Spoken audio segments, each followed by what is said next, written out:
बैरी पिया बड़ा रे बेदर्दी।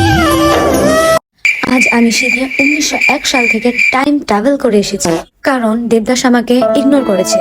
তাই আমি আমার মেকআপ দিয়ে তাকে বশ করব। প্রথমেই মগজ ঠান্ডা রাখতে প্রাইমার, মানে দেবদা যখন আমার মেসেজের রিপ্লাই দেয় না তখন স্কিন টাইট রাখতে হয়। এই ফাউন্ডেশন দিয়ে আমি শুধু স্কিন না, হৃদয়ও ঢাকছি, বিশেষ করে দেবদাসের।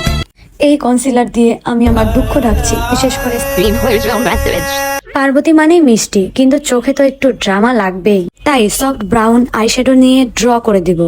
এখন একটু ব্ল্যাক কালারের আইশ্যাডো দিব। এইভাবে সাজলে দেবদাস আমাকে দেখে পালাবে। এখন একটু আইলাইনার লাগিয়ে নিচ্ছি, যেন চোখও বলে তুমি হারালে আমার দেবদাস। আবারও আমি আরেকটা ফাউন্ডেশন দিয়ে আমার স্কিন এবং হৃদয় ঢাকছি, কারণ দেবদাস আমার মেসেজের আমি কান্না করতে করতে আমার আরেকটু ওটা ড্র করে নিব। তারপর আমি লুজ পাউডার দিয়ে আমার চোখের জল মুছে নেব। কান্না করতে করতে আমার চোখ ছোট হয়ে গিয়েছে, তাই হোয়াইট কাজল দিয়ে আমি আমার চোখ বড় করে নিব। তারপরে আমি একটু মাস্কারা লাগিয়ে নিব। তারপর আমি একটু হাইলাইটার আর ব্লাশ লাগিয়ে নেব, জানি দেবদা আমাকে দেখে মুগ্ধ হয়ে যায়। এই লিপস্টিক আমি দেবদাসের নাম করে দিচ্ছি, যেহেতু সে কথা বলেই না তাই আমিই বলবো। এইবার যদি দেবদাস না ফিরে আমি নিজেই দেবী হয়ে উঠবো। আর হ্যাঁ, তুমি ভিডিও না দেখলে মরে যাবে, ঠিক যেমন পারু বলেছিল। আর লাইক, শেয়ার, কমেন্টে দেবদাকে ট্যাগ দিও, যেন দেখে সে কি হারিয়েছে।